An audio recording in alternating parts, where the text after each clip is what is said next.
Olá, amigos da TV Terceiro Anjo. Estamos aqui mais uma vez para trazer a vocês um testemunho lindo de vida. Estamos com o Carl. Ele é filho de alemães, mas nascido aqui no Brasil, na cidade de Piedade. Obrigada, Carl, por estar conosco. Gostaria que primeiramente você falasse o seu nome completo. Em português ou em alemão? É Carl Richard Busse. Ok, muito obrigada. Carl, eu sei que você tem um testemunho lindo de vida, né, desde a sua infância. Então, eu gostaria que você começasse compartilhando com a gente como foi a sua conversão, seu batismo, sabendo que você desde criança não era adventista, né, filho de alemães. Então, conta para nós um pouquinho como é que foi. A história da minha conversão, eu me batizei com 14 anos, né? Mas ela começa bem antes, de 4 para 5 anos de idade, com uma série de coisas assim terríveis, de acidentes assim que um deles foi era para ser fatal, na verdade, mas que conduziram para essa situação de conhecer a Jesus de uma outra forma, né? Aos quase 5 anos de idade, então, meus avós, eles trabalhavam numa colônia alemã em Piedade, onde nós nascemos, e agricultores. E eles iam fazer compras aqui em São Paulo, na cooperativa aqui de São Paulo, ali perto de Ceasa, e ele comprava então ração, venenos e tudo que precisava, ele tinha uma Kombi e levava isso para o interior. É a 100 quilômetros de distância daqui, né? Piedade não é longe.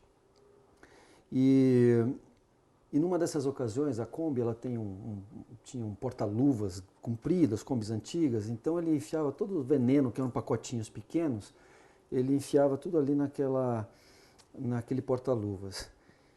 E como minha avó ela tinha um costume, o hábito de sempre quando vinha visitar a gente trazer um pouquinho de doce, um saquinho de balas e guloseimas, etc. Bom, eu achei que o tesouro escondido desses doces estava na perua, né? Eu acho que deve ter pensado assim. A verdade é que eu entrei na Kombi e achei um pacote desses de formicida e comi aquilo. Eu tenho a impressão que é doce, porque foi tão gostoso, eu acho, na hora que eu comi o pacote inteiro. Nossa. De formicida pica-pau, granulado. E, claro, a consequência disso não foi tão imediata, mas horas depois, no mesmo dia, ou mesma tarde, eu diria, eu já estava sendo levado inconsciente, em convulsões. Nossa. Minha mãe disse que já há mais de 2 horas em convulsão, isso já tinha trazido assim, danos tremendos para um corpo frágil de uma criança de 5 anos, né? E nós fomos levados para o hospital, ali em Vila Mariana, onde nós residíamos, e na Avenida Luiz Góes, 1411, olha como eu lembro dessas coisas. E aí, então, naquela noite mesmo, o médico de família, Dr. Rosenberg, um judeu, amigo nosso de família, ele disse que eu não tinha mais condições de viver. Meu esôfago, fígado, tudo queimado, havia assim, sequelas terríveis e ele disse que se eu escapasse das mais de 2 horas de convulsão, eu teria sequelas realmente muito graves. E nessa ocasião, bem ali na enfermaria, minha mãe sentada no corredor, ela lembra assim que naquele vai e vem de pessoas, alguém teria dito para ela ou perguntado: por que você está chorando? E ela disse: eu estou perdendo meu filho, né? E a pessoa teria dito para ela: mas ele não vai morrer, ele tem uma missão para cumprir. E minha mãe não entendeu aquilo tudo. Descrever sentimentos nesse momento é muito difícil. Sim. E ela então voltou para a enfermaria e nesse momento meu pai estava saindo comigo no colo. E estava comigo no colo. E ela perguntou: mas o que você está fazendo com o Kalle, né? Eu tenho um apelido de Kalle, né? Carlinhos, né, em alemão. E ele disse: olha, ele está falando. E eu disse, então, eu me lembro disso, falando com a minha mãe: mãe, em alemão eu só falava alemão, né? Vamos embora desse lugar, porque eu não gosto do cheiro desse lugar. E aí, claro, eu não me lembro do que aconteceu depois, mas minha mãe falando disse que eles chamaram os médicos de novo, o Dr. Rosenberg no caso, e ele disse, olha, isso não é possível. Não tem Não tem explicação. explicação. E fizeram os exames de novo e tudo, e vai para casa e dá raspinha de maçã oxidada para ele, porque não tem o que fazer. Tá tudo em ordem, menino, né? Uhum. Então, naquela madrugada que eu não deveria estar mais vivo, no dia seguinte estava andando de novo no pátio de casa com o triciclo, né? Olha Uma só. coisa assim, sem explicação Sim. e sem porquês também. Então, e dali para frente, foi um ano, os meus 5 para quase 6 anos foram repletos de coisas assim meio estúpidas, eu diria. Porque depois de comer formicida, eu brincando numa mesa com as vizinhas ali de casinha, debaixo de mesa, que criança pequena não faz isso, a mesa tomba e cai em cima da minha mãozinha e decepa 2 dedos da minha mãozinha. Né? E aí minha mãe corre de novo para o hospital e eles fazem um enxerto e tudo, eu tenho meus dedos normais, um ficou um pouco mais curto, na verdade, porque acho que amassou muito, e voltou, tem tudo normal, até nasceu um pedacinho de unha em cima. Ou seja, Deus de novo trouxe essa bênção, mas para minha mãe isso já estava sendo assim um acúmulo de preocupação, eu imagino. E no mesmo ano, minha mãe achava que eu devia ser... não, antes disso acontecer, eu fui expulso, mais para o final do ano, fui expulso do Jardim da Infância. Né? Escolinha de criança. Escolinha de criança. Mal estava começando então, a vida. Eu estudava no colégio ali perto da Vila Mariana mesmo, um colégio alemão chamado Benjamin Constant. Né? E a razão foi porque eu fiquei de pé, eu me lembro disso, eu fiquei de pé na carteira e fiz xixi na cabeça do amigo da frente. E eu imagino que a diretora, uma alemã, não gostou nada disso e achou que eu era muito perigoso para a escola, já com tenra idade. Então falou, olha, por favor, seu filho aqui não está cabendo com o nosso esquema aqui e tal. E aí minha mãe achou que eu tinha que ser benzido.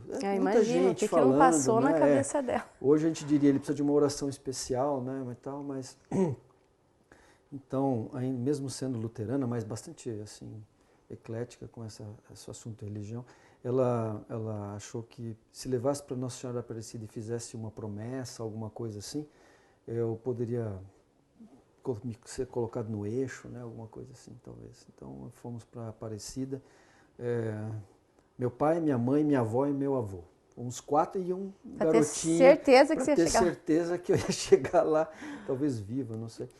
Mas aí eu me lembro minha mãe falando assim, olha, você fica aqui com a sua avó sentada no banco. Eu me lembro que era um corredor comprido, de muitas áreas. Eu nunca mais voltei para Aparecida. Então, eu sei que era um corredor de bancos, assim, aquela catedral enorme, árvores, muito bonito o local, assim, pelo que eu me lembro, né? E minha mãe virou as costas, eu subi na árvore, né? Que ela falou que não era para subir. E Você entendeu, é para subir. Eu não me lembro de ter entendido. A verdade é que eu fazia só a minha vontade. Entendi. Né? E aí eu subi na árvore, mas foi 1 minuto subindo e já caindo. Eu não tinha idade para subir em árvore, eu 5 para 6 anos. Né? Mas eu consegui subir alto o suficiente para cair em cima do parafuso do banco e rasgar minha perna. Eu tenho essa marca até hoje na perna. Então, minha mãe mal chegou no templo para fazer a promessa, teve que voltar para me levar para o pronto-socorro. Né? Então, eu fico realmente com dó da minha mãe, assim, lembrando desses momentos, foi, imagino, muito difícil. Então, como meu pai, eu estava sem escola e sem perspectiva de escola. Aí meu pai, ele fazia entregas no IAE, no antigo IAE, né? Lá em Itapecerica, na estrada de Itapecerica. E ele então disse para minha mãe, olha, eu faço entregas de legumes, batata, cebola, essas coisas, para o refeitório de uma escola muito bonita. Vem comigo, você vai se sentir melhor e tal e tal. E nós fomos para lá, nós não, né? Vocês moravam em Vila Mariana? Não, nós morávamos em Interlagos, num bairro que agora eu não me lembro exatamente o nome, mas era Interlagos. Nós mudamos muito, meu pai tinha uma situação financeira difícil, ele tinha que se adaptar a uma série de coisas e tal. Então a gente mudava muito. E Jardim Consórcio era o nome, pertinho ali do Shopping Interlagos. E aí minha mãe aceitou o convite, foi até com ele e tal. Mas ela não estava bem, porque diz ela que nesse dia ela chorava bastante. E meu pai, enquanto descarregava a Kombi e tal, passou um senhor de ascendência alemã chamado Hugo Bergold, que falava alemão, ele cuidava da horta, e ele estava passando com a enxadinha dele lá, onde o carro estava parado, etc. E ele percebeu, ele teve a percepção, que coisa linda, eu acho isso movido pelo Espírito Santo. Ele foi até lá ver o que minha mãe estava sentindo e a senhora não está bem? E aí ela percebeu que pelo sotaque português carregado com alemão assim, ela já perguntou, sprechen Sie Deutsch? Quer dizer, o senhor fala alemão? E ele falou, falo. E ela se sentiu assim à vontade de falar e falou como o colégio era lindo e etc. E se abriu como uma mala velha para ele, contando tudo. Eu não sei que nível de detalhes que ela contou, mas no final ele tinha mencionado uma palavra-chave, que era: aqui o seu filho vai cumprir a missão dele. E ela, que é aquela frase que ficou aquela gravada. frase que ficou gravada na mente dela, sem um porquê, hospital, né? sem explicação, e de alguma forma ela ligou uma coisa com outra. E então ela falou, acho que faz algum sentido tudo o que está acontecendo agora. E ele disse, olha, essa escola é para o seu filho, ela educa para a eternidade, ela não é uma escola comum. E minha mãe não teve dúvida, o ano seguinte eu estava matriculado ali, não é? Então, em 1970, isso. Bons tempos do velho Iaí, do antigo Iaí, né? Antigo Iaí, e tal. E assim, dali para frente a minha história, então, mudou. Eu nunca visitei diretoria, nunca causei problemas, etc. E conforme a tua pergunta inicial sobre a minha conversão, eu acho que existem almas, assim eu digo, pessoas que são voltadas para assuntos espirituais. E eu era simplesmente um apaixonado pelas histórias bíblicas contadas principalmente na semana de oração, que eram 2 por ano, me lembro, eram realizadas na capela do dormitório feminino. Então, ali eles contavam no flanelógrafo aquelas histórias, a semana inteira a gente tinha aquelas histórias e eu simplesmente amava, sem conhecer Jesus, sem conhecer as histórias bíblicas, sem nunca ter visto isso, eu simplesmente amava aquilo. Eu ficava, sabe quando você fica sentado na pontinha do banco olhando a coisa? Vidrado. Era muito legal, nossa, aquilo parecia historinha assim, colando, sabe? Eu nunca tinha visto, eu vivia aquilo, eu nunca tinha visto aquilo, né? Era muito legal. E, embora eu nunca tivesse sido convidado por ninguém, por nem amigo e nem professor, a gente não tinha, era uma outra época, né? Então ninguém convidou, eu não sabia que nem que a igreja adventista existia, embora estudasse numa instituição adventista. Sim. Não tinha ideia disso. E olha, aos 14 anos, até os 14 anos eu nunca tinha sido convidado e nunca tido interesse assim, alguma coisa, para assistir um culto um dia de sábado. De sábado. Eu não sabia nem que existia isso, entendeu? E estava dentro do IAE.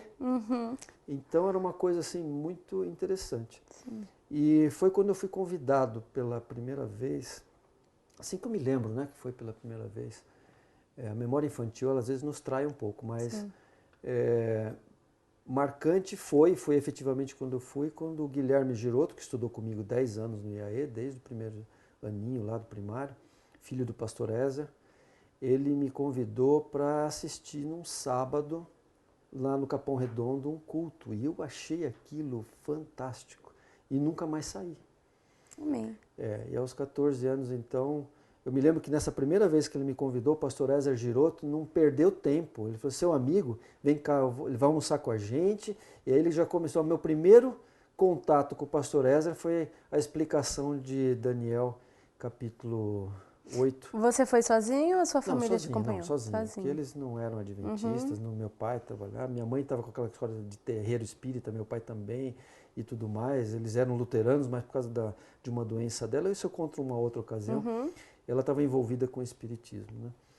E aconteceu então que naquele primeiro estudo do pastor Ezer de Daniel capítulo 8, que fala das 2.300 tardes e manhãs, ele fez um gráfico bonito, eu nunca tinha visto, sabe, aquilo e tal. Depois Daniel 9 com a vinda de Jesus.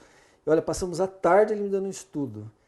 Assim, na minha mente, dali para frente foi um marco, porque eu me batizei em 1977, no batismo da primavera, dia 21 de setembro, junto com o filho dele, o Gilson Giroto, e outros amigos que eu tenho até hoje. Fomos ali naquele dia.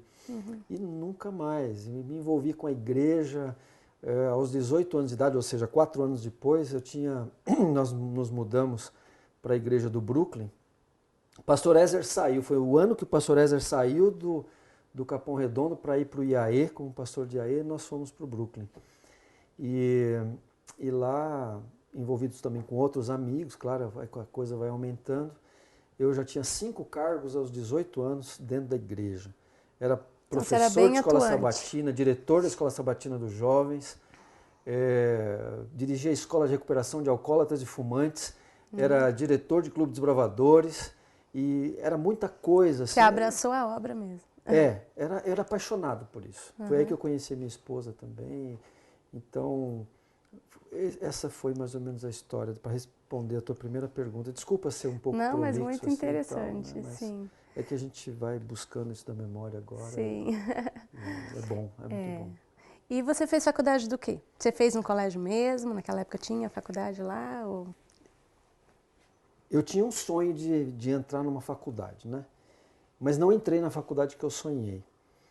E eu fui conduzido assim, passei em algumas faculdades, mas não era aquela que eu queria, que eu sonhava, né? Eu queria fazer engenharia e tinha um alvo, mas não deu, né? Para entrar. Aí eu entrei na FEI, Faculdade de Engenharia Industrial. Só que a Faculdade de Engenharia Industrial, a FEI, ela se chama FCA-FEI, é uma fundação de ciências aplicadas, mantida pela Igreja Católica, né? Tanto é que o reitor era um padre, né? E aí foi uma experiência bastante interessante, porque era uma faculdade, e é uma faculdade muito boa. E tinha aquilo que eu queria também, que era eletrônica. E a minha área, eu já desde de ginásio, eu era apaixonado por eletrônica. E o nosso grupo, formamos um grupo de eletrônica na época, né? E aí todos que fizeram parte desse grupo se formaram em engenheiros eletrônicos, ou seja, a gente estava muito determinado nisso. E quando eu entrei lá, eu queria fazer telecomunicações, sabia exatamente o que eu queria fazer. O problema é que, assim, quando você entra na universidade, eu não sei se isso acontece com todo adolescente, porque eu entrei numa idade adolescente, 18 anos ainda é um adolescente. Sim. Eu não tinha assim, uma visão muito de longo prazo, era mais de imediata. Então, entrei na faculdade, vou fazer o primeiro ano. O primeiro ano foi uma beleza, curso básico e tal, tudo certinho, nenhum problema. Quando foi no segundo ano é que parece que despontou uma coisa assim muito... eu não tinha pensado nisso, caiu a ficha. Estou estudando numa fundação católica. Coisa começou a apertar. Aí a coisa começou, assim, não apertou muito, entendeu? Porque era só uma matéria que caía aos sábados. E aí eu falei, era química tecnológica. E aí a ideia era assim, e agora? Puxa, eu nunca me deparei com esse tipo de problema, nunca tive esse problema. Bom, primeira coisa, o óbvio a se fazer é conversar com o professor Jorge Hilsdorf. Era o chefe da cadeira de química tecnológica. Eu conversar com ele e tal, um senhor... magro, esguio, assim, alto, e eu acho que devia ter 1,90 m, um senhor assim, muito respeitoso, me chamava de senhor, e eu só tinha 18 anos, achava aquilo interessante, né? Ele já tinha talvez uns 60 e poucos anos de idade, e ele, muito respeitoso, me tratou sempre com muito respeito. Ele disse, olha, eu sugiro que você primeiro vá falar com a coordenação de horários, porque eu não tenho muita eu não tenho muito como resolver isso, entendeu? Aí eu fui falar com um professor de física, era um professor de física, que era o coordenador de horários, e eu tive algumas aquelas experienciazinhas chatas que o cara fala, traz uma cartinha do pastor, entendeu?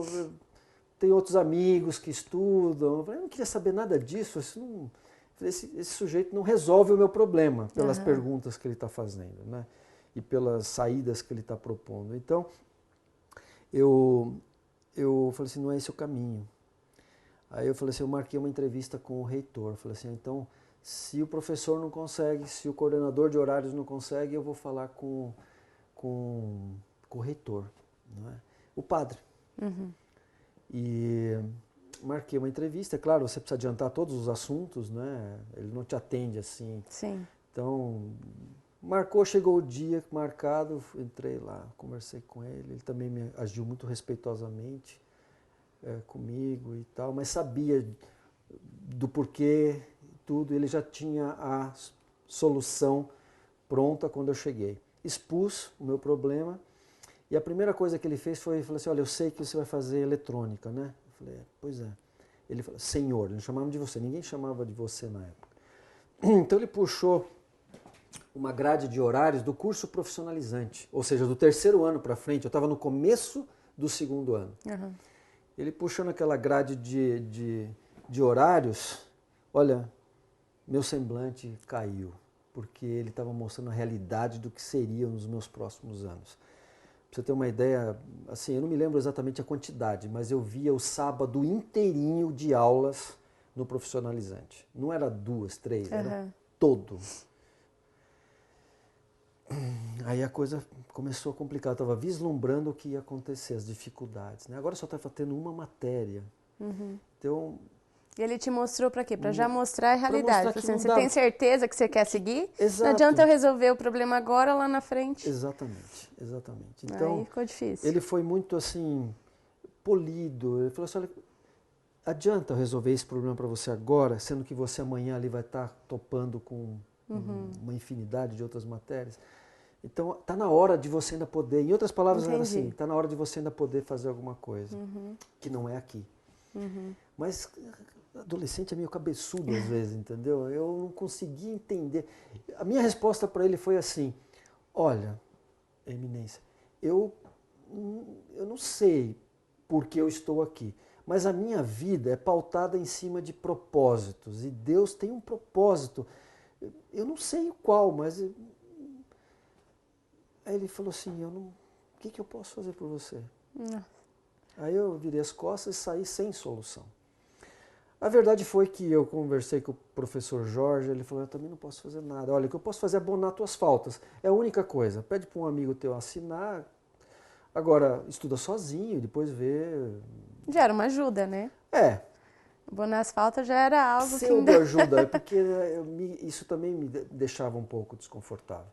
Bom, a verdade é que passou 3 ou 4 meses de aula, o regime é semestral e as primeiras provas vieram. E na semana de provas, que você só faz provas, era uma sexta-feira, eu me lembro que eu saía de uma prova de geometria analítica e voltando para casa depois da prova, só fui fazer uma prova na sexta e tinha lá uns cavaletes ao longo do prédio A, que é o prédio principal na FEI, uns comunicados assim para que o meu nome escrito para comparecer à secretaria. Eu achei estranho aquilo e fui até a secretaria, né? Então, chegando na secretaria, a pessoa que atendeu disse, olha, eu tenho um recado aqui para você falar com o professor Jorge Hilsdorf no departamento de Química.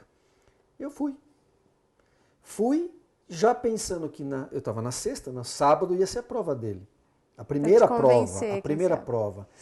Eu, puxa, eu tô feliz agora e tal, quem sabe ele conseguiu um jeito. Então, fui procurá-lo, ele estava lá. E aí eu caí assim, quando ele me olhou e falou assim, quem é o senhor? Falei, pronto. Falei, puxa, ele não se lembra, já passaram quase 4 meses, ele não se lembra de mim, né? Pensei.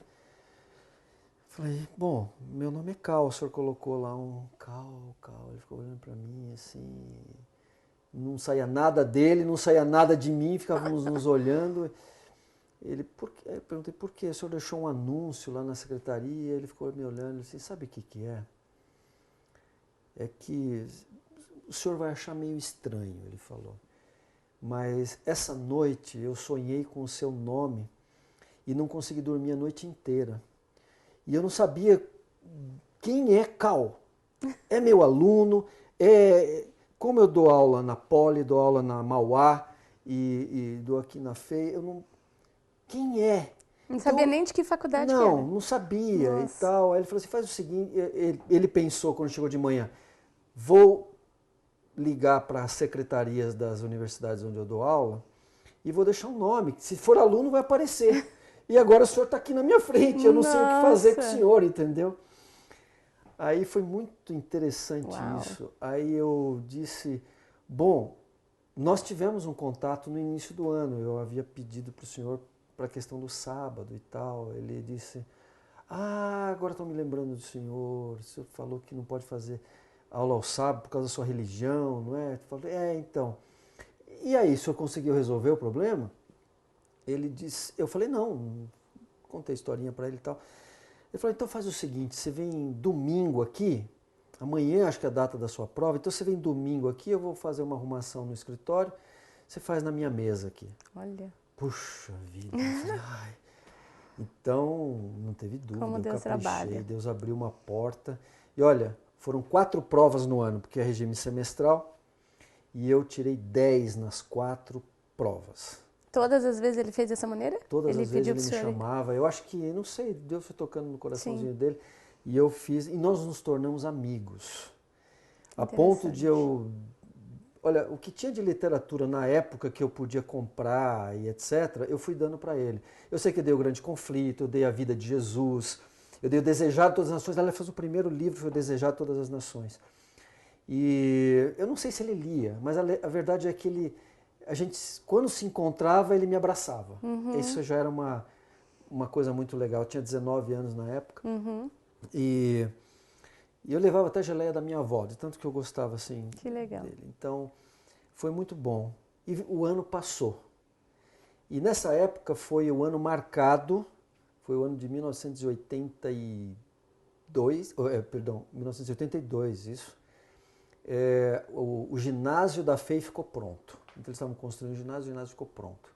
E quando eu fui lá para fazer a matrícula, já para o 3º ano no caso, eu falei, o ginásio ficou pronto, nossa, que legal. Então eu fui para o ginásio. E chegando lá no ginásio, antes de entrar para fazer a matrícula na secretaria, aquilo me chamou mais atenção. Estava tendo uma aula inaugural lá, uma aula dos calouros. E quem dirigia essa aula inaugural era o professor Jorge Hilsdorf. Essa é uma recepção, na verdade, né? Essa primeira aula. E, bom, até aí tudo bem, eu vi, fiquei feliz, tal, assisti um pedacinho. E aí ele foi cumprimentado pelos outros participantes da mesa ali, da comitiva, como sendo o novo reitor da universidade. Pronto. Aí eu preciso cumprimentar esse homem. Aí eu fui lá, cumprimentei, ele também me abraçou e tal, depois, né, que terminou tudo. E ele falou assim, Cal, você já fez a matrícula? Eu falei assim, não, eu estava vindo para cá e tal.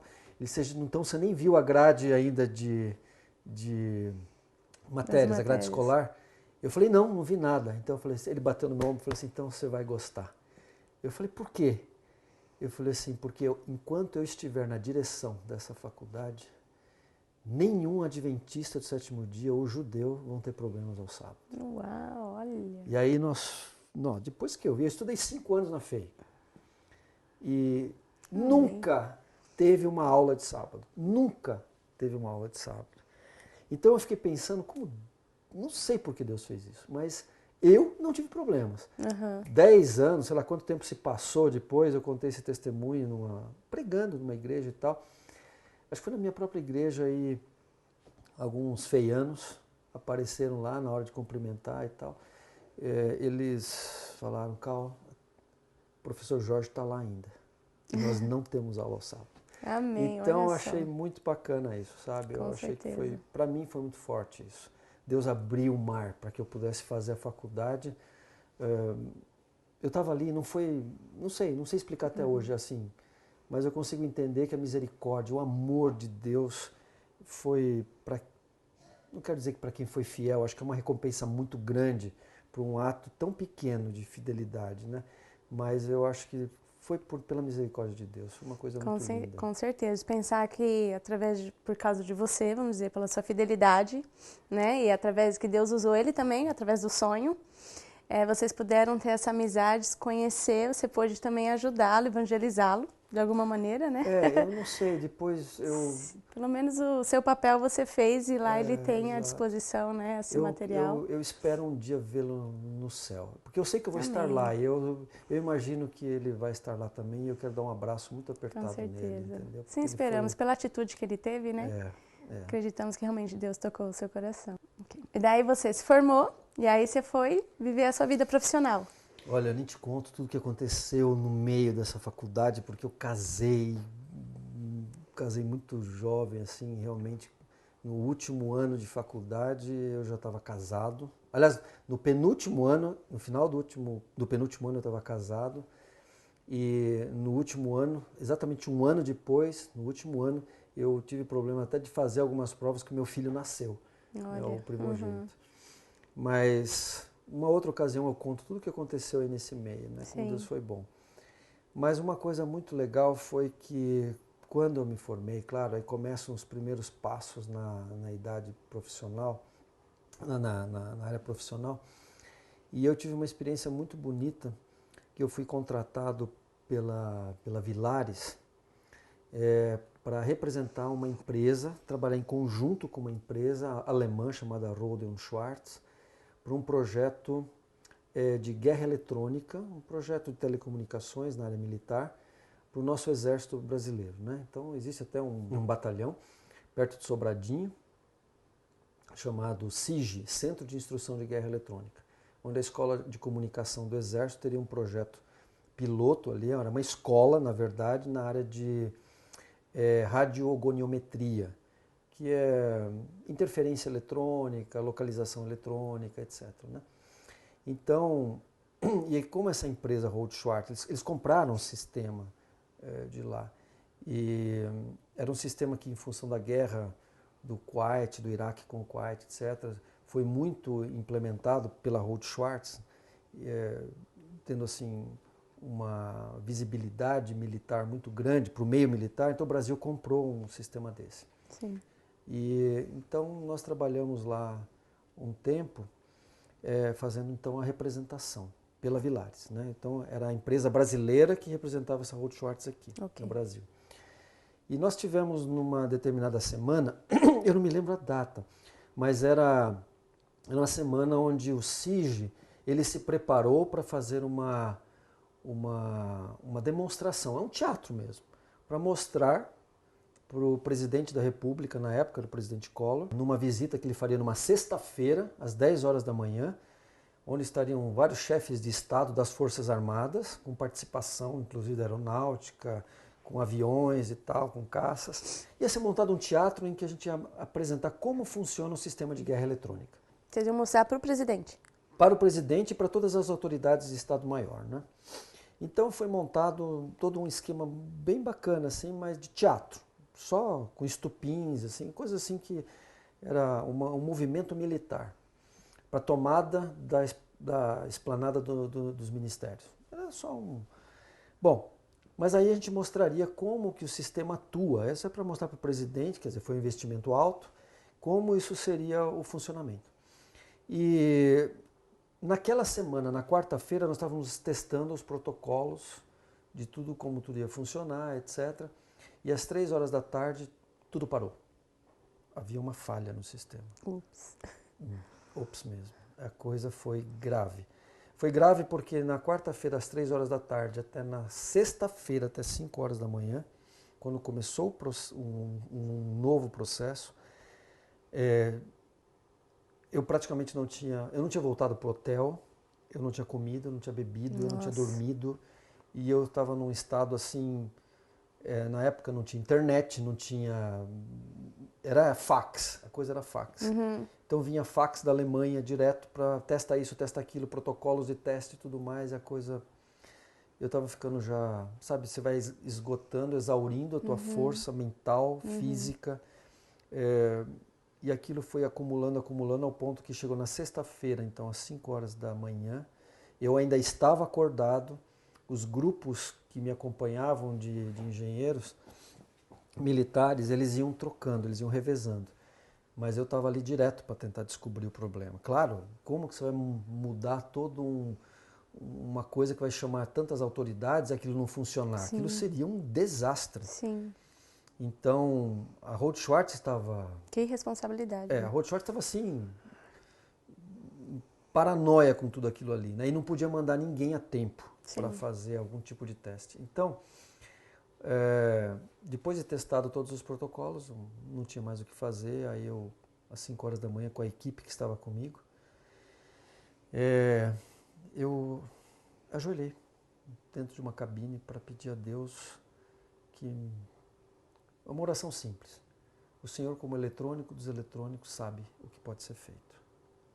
E naquele momento, pela misericórdia de Deus, me veio uma voz na mente dizendo: vai para o shelter MK005.2, que ficava no pátio do Correios, a uns 30 quilômetros de onde nós estávamos. Às 5 horas da manhã fazer isso, e é importante dizer que quando você está num grupo de engenheiros, ou de profissionais em geral, né, você trabalha como uma equipe, você não toma ações isoladas sem compartilhar e ter opiniões a respeito, isso é muito comum. Mas naquele momento, eu via que era uma coisa de Deus, no momento que eu falei, nós temos que ir para o shelter MK005.2, e dali para frente ninguém me questionou por quê.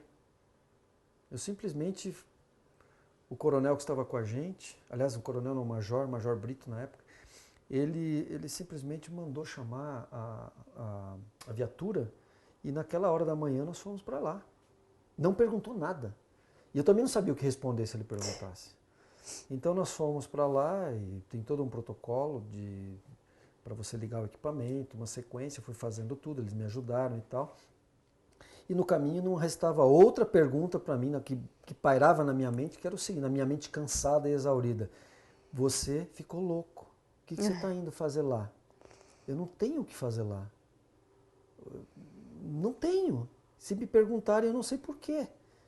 Então, ninguém me perguntou. Ótimo.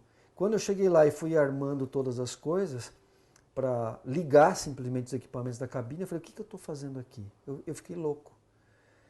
E aí eu ouvi pela segunda vez aquela voz que me disse: tire o transceptor XK402.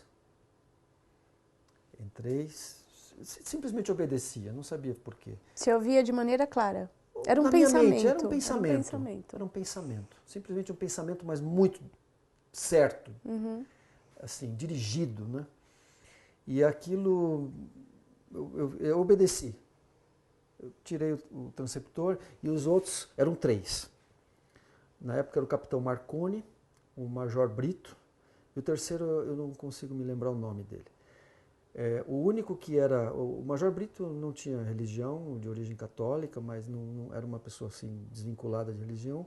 O capitão Marconi era um evangélico, não me lembro o nome da igreja, mas era uma pessoa que compartilhava mais a fé, que orava junto e tudo mais, né? Mas o outro eu não me lembro. A verdade é que quando eu tirei o transceptor, ninguém ali perguntou também, só ficavam me olhando e tal.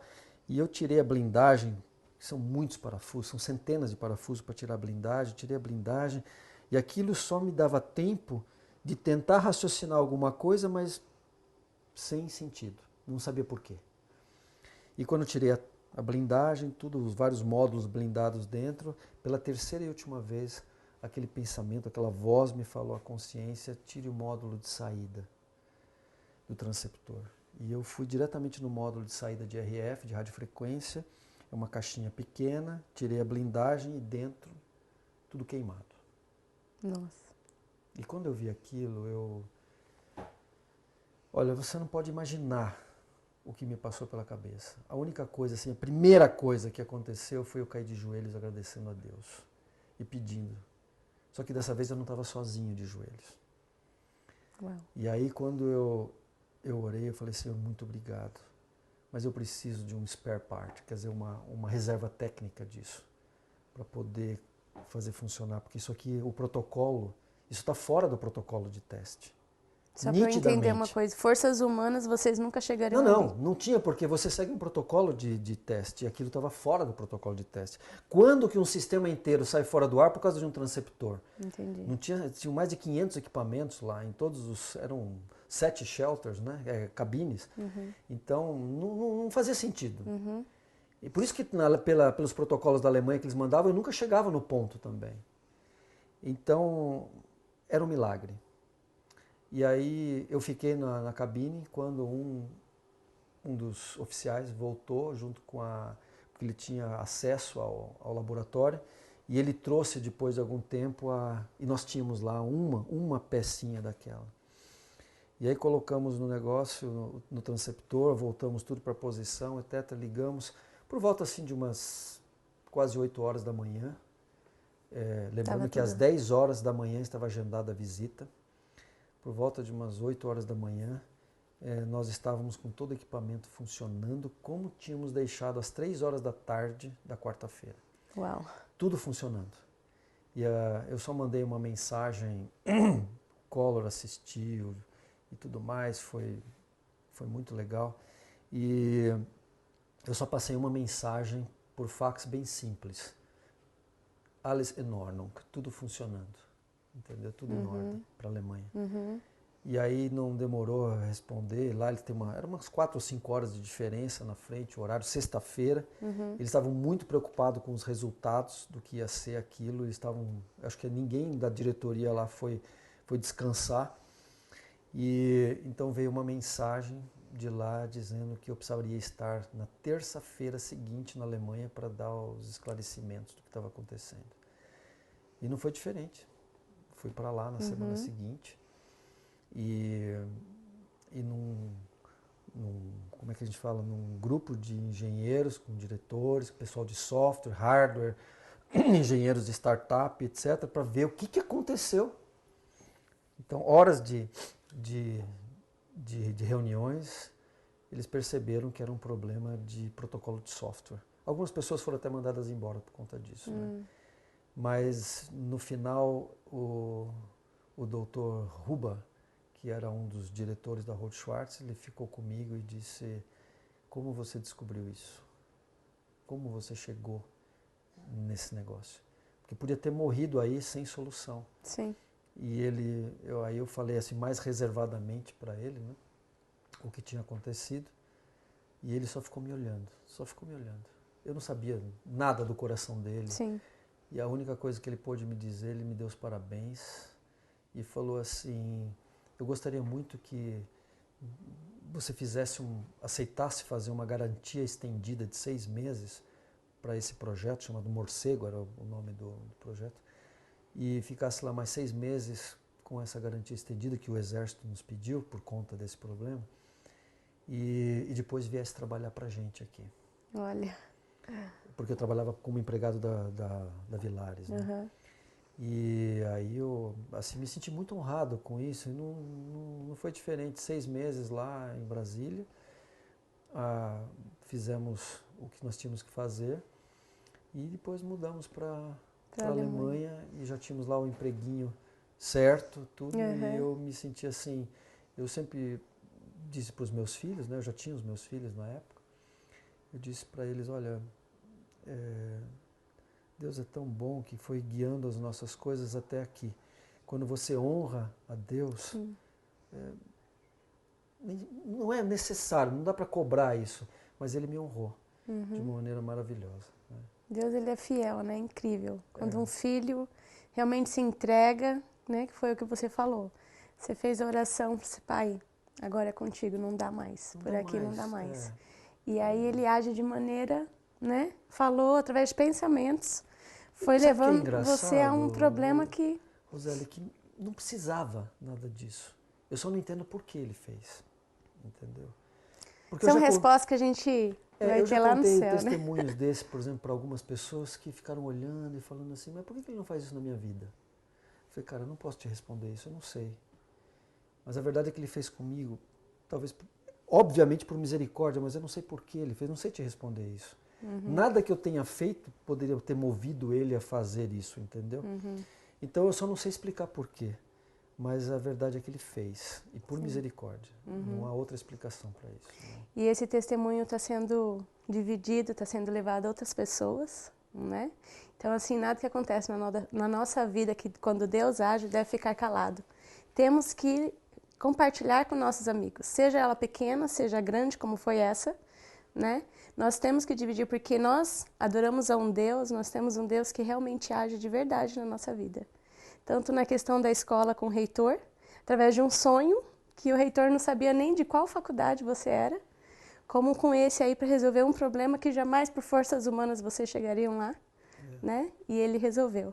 Cal, muito obrigado por dividir conosco essas experiências. Tenho certeza que você tem muitas outras. Sim, você está convidado a retornar, por favor, tá bom? Obrigado. Que Deus continue te abençoando, te usando e que mais pessoas possam ouvir dessas experiências que você tem vivido, que possam fortalecer a fé através da sua vida. Amém. E a você, amigo da TV Terceiro Anjo, espero que através dessas experiências que você acabou de ouvir, que realmente a sua fé e a sua vida possa ser fortalecida no amor de Cristo e na graça e a certeza de que Ele está conosco todo o tempo. Muito obrigado por ter estado conosco e Deus os abençoe.